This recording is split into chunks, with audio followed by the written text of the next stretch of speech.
অনেক দিন পর ব্যাগটা গুছিয়ে বেড়াতে যাচ্ছি। এটা যে কত মজার, এটা যে বেড়াতে যায় সেই একমাত্র জানে যে কতটা মজার।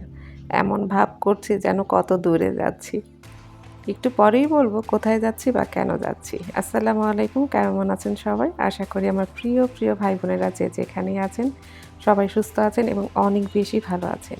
বরাবরের মতো আবারও নতুন একটা ভিডিও নিয়ে হাজির হয়েছি। আশা করি সবার কাছেই ভালো লাগবে। এই তো ব্যাগ গুছিয়ে মেয়েকে রেডি করালাম, তারপর নিজে রেডি হলাম। তারপরে চলে যাচ্ছি বোনের বাসায়। তো বোনের বাসায় যাবার আজকে একটা উদ্দেশ্য আছে। সেটা কি? সেটাও একটু পরেই বলে দিচ্ছি। তো বোনের বাসায় কিন্তু আমরা অলরেডি চলে এসেছি। আর এসেই কিন্তু পিঠা খেতে বসলাম। এখন তো শীতের সময় একটু ভিজানো পিঠা মানে চিতই পিঠা না খেলে তো আর ভালো লাগে না, তাই না? তো বেশ মজার ছিল পিঠাটা। তো পিঠা খাচ্ছি আর বোনের সাথে কিন্তু গল্প করছি। তো যে জন্য বোনের বাসায় এসেছি সেটা হচ্ছে পিকনিক। শীতের সময় তো পিকনিক না করলে শীত মনেই হয় না।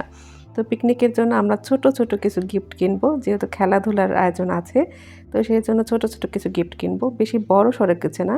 তো সেজন্য আমি, আমার ভাইয়ের মেয়ে এবং আমার বোন ৩ জনই কেনাকাটা করতে চলে এসেছি।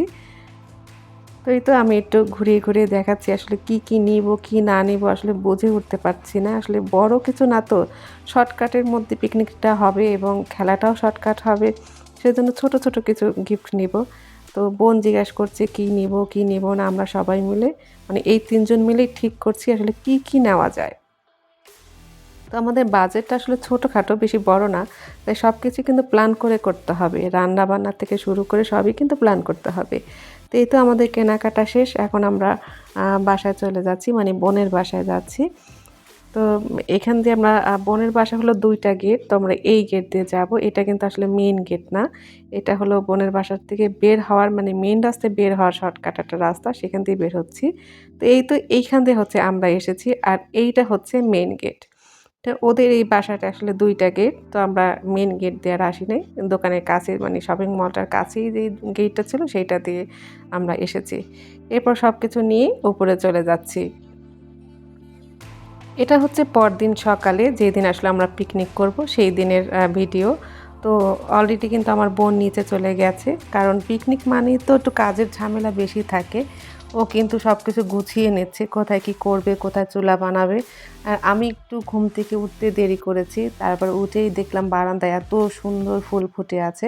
তো ওই ফুলগুলো ভিডিও না করলে তো আমার পেটের ভাত আর হজম হচ্ছে না। এত ভালো লাগছে ফুলগুলো দেখতে।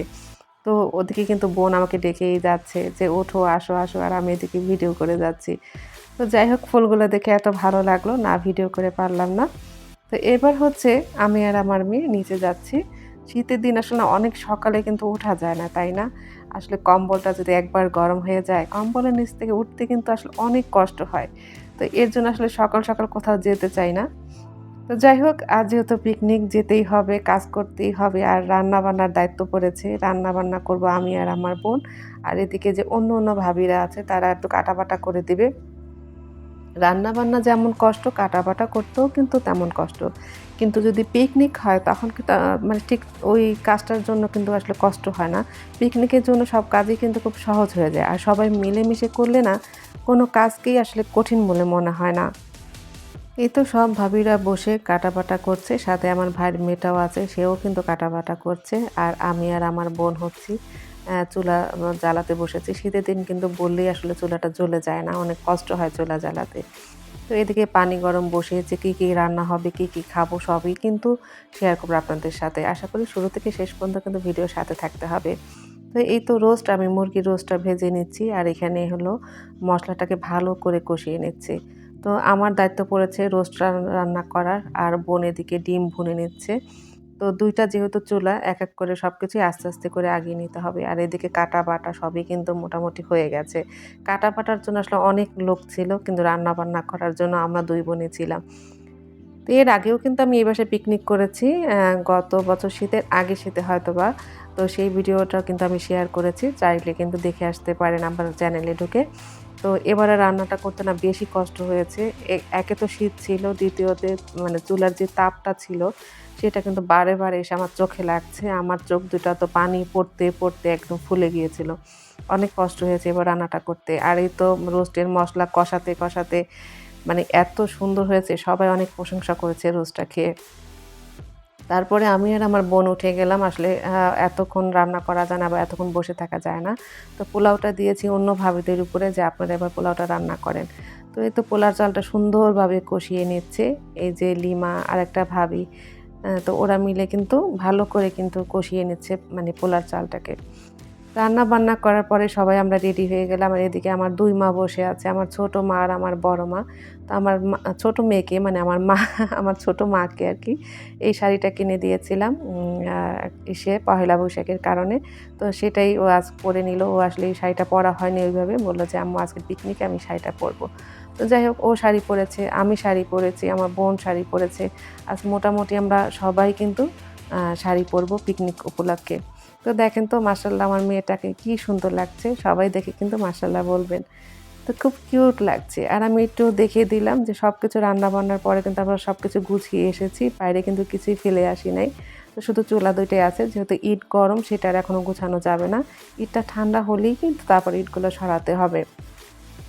সবাই গোছল করে রেডি হয়ে গেছি আমরা। খাওয়া-দাওয়ার এখন হলো খাওয়া-দাওয়ার পালা। সবাই একসাথে হবে তারপর খাওয়া-দাওয়া করব। যার, যার ঘরে সে রেডি হতে গেছে। আর এখানে আমাদের প্রাণপ্রিয় বান্ধবী চলে এসেছে। তো এই বান্ধবীটা হচ্ছে আমার আর আমার বোনের একসাথে বান্ধবী। আমরা ৩ জনেই হচ্ছি বান্ধবী। তো বান্ধবীর সূত্রটা আমি বলি। আমার এই বান্ধবীর মেয়ে আর আমাদের ২ জনের ছেলে একই সাথে ছোটবেলায় পড়াশোনা করেছে। তো সেই ক্ষেত্রে হচ্ছে আমরা বান্ধবী। এখন আমরা জানে জিগারে মানে বন্ধুর মতো হয়ে গেছি আরকি।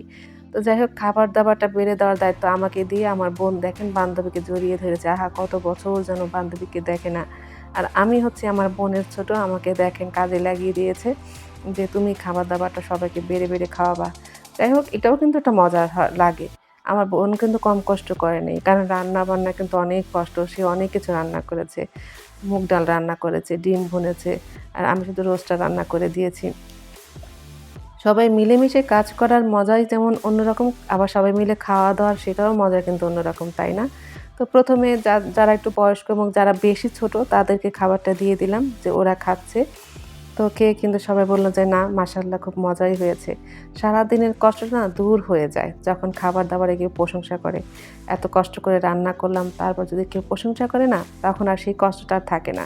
তো ওদের খাবার পরে এবার হচ্ছে আমাদের খাবার পালা। আমরা যারা রান্নাবান্না করেছি তারা খেয়ে নিচ্ছি।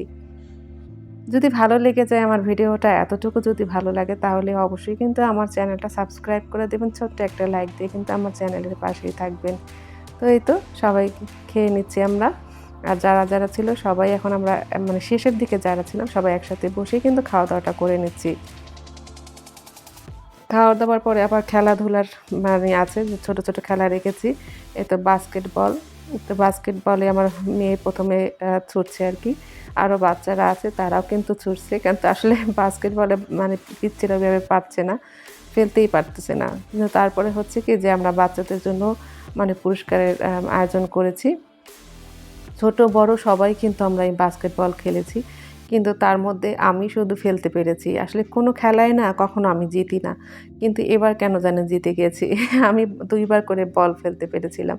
এটার যে আনন্দ সেটা বলে বোঝানো যাবে না। যে কিভাবে আমি পারলাম। তো একে সবাই কিন্তু বাস্কেটের মধ্যে বল দেবার চেষ্টা করল।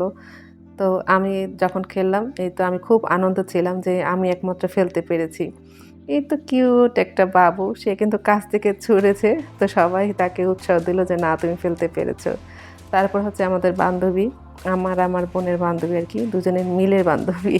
তো সবাই মিলেই কিন্তু খেলাধুলাটা হচ্ছে। আর ওদিকে আমি একটু সূর্যটাকে দেখিয়ে দিচ্ছি। বিদায় নিতে চাচ্ছে আমাদের কাছে আরকি। তো পড়ন্ত বিকেলের দিকে কিন্তু ছাদে উঠেই আমরা এই খেলাধুলাটা করছি। তো এরপর হচ্ছে মিউজিক বাজছে আর আমরা পিলো পাসটা খেলবো। তো যারা আমরা বড়রা আছি তারা গোল হয়ে বসেছি আরকি। তো এই খেলাটা কিন্তু অনেক মজার। কিন্তু আবার ভয়ও হয়। কেমন জানি বুকটা ধকধক করতে থাকে। এই বোধহয় আমি বাদ পড়ে যাবো, এই বোধহয় বাদ পড়ে যাবো এমনই আরকি। তো যাই হোক খেলতে পরে দেখা গেল যে না এই পিলো পাসের খেলাটায় কিন্তু আমি ফার্স্ট হয়েছি। তো এই ১ম জীবনে যে আমি কোনো খেলায় ফার্স্ট হয়েছি। তো পিকনিকটা ছোট হলেও আয়োজনটা বেশ ভালোই ছিল এবং মানে অনেক মজার লেগেছিল। এবার খেলাধুলা শেষ, পুরস্কার নেবার পালা। ১ম এ হচ্ছে আমার মেয়ে, সে পুরস্কার নিচ্ছে। তো এক করে যারা মানে খেলতে পেরেছে, যারা পেরেছিল 1st, 2nd, 3rd তারা সবাই পুরস্কার পেয়েছে। শুধু পুরস্কার ছিল না আমার বোনের জন্য, কারণ সে কোনো খেলাই ফার্স্ট হয়নি, সেকেন্ড হয়নি, থার্ডও হয়নি। তো এটা খুব হাসির ছিল। আমার বোন বলে কি, "যাই হোক, সবাইকে পুরস্কার দিয়ে যে ব্যাগটা থাকবে, সেই ব্যাগটা আমার থাকবে।" এটা বলার পরে সবাই খুব হেসে দিয়েছিল আরকি। তো এই তো বোনের কাছ থেকে সবাই এক, এক করে পুরস্কার নিচ্ছে, যারা খেলতে পেরেছিল। আর ছোটখাটো পুরস্কার। তবে এই ছোটখাটোর মধ্যে কিন্তু আনন্দটা অন্যরকম। তাই না? খাওয়ার মধ্যে, পাওয়ার মধ্যে মানে বেশি কিছু রাখা থাকে না। থাকে হলো আনন্দের মধ্যে। তো আনন্দ করেছি সবাই মিলেমিশে, এটাই হচ্ছে অনেক। এরপরে হচ্ছে একটু নাচ গান, ছোট, ছোট বাবুরা একটু নাচ গান করলো। আমরা সবাই মিলে সেটা দেখলাম, ভালোই লাগলো। তো আশা করি আমার ভিডিওটা ভালো লেগেছে। আজ এই পর্যন্তই। সবাই ভালো থাকবেন। আল্লাহ হাফেজ।